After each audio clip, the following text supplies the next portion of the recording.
that becomes the fundamental issue, right? Regardless of whether you're a vendor, whether you're an enterprise or ISP or whatever, regardless of whether you're talking, storing it in a SIEM or a Hadoop cluster or whatever level of corroboration, or whether the next step is machine learning, it's still fundamentally garbage in, garbage out. And if you are building something to make decisions based on poor or questionable or mediocre data, you're still going to get mediocre decisions being made. And I think is a question you have to be asking yourself, judging yourself, assessing yourself. I just want to pull in a bunch of data from different sources and see if things improve. The Vegas odds, I don't know, are going to be with that line of thinking.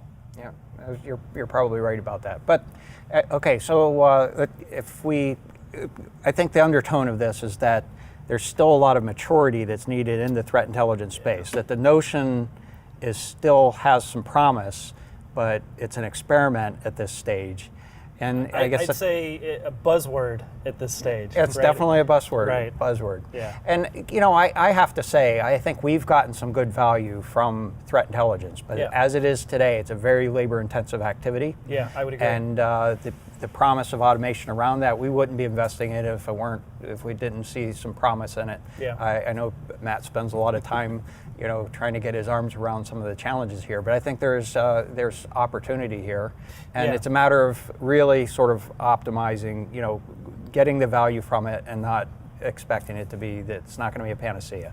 It helps. Yeah, well, and again, it's one of those situations where it is a buzzword, and of course, these industries are famous for those.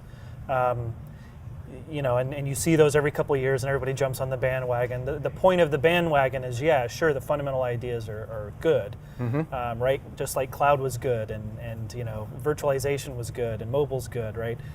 Those terms come, and we all jump on them. But the point is, where are you wanting to end up?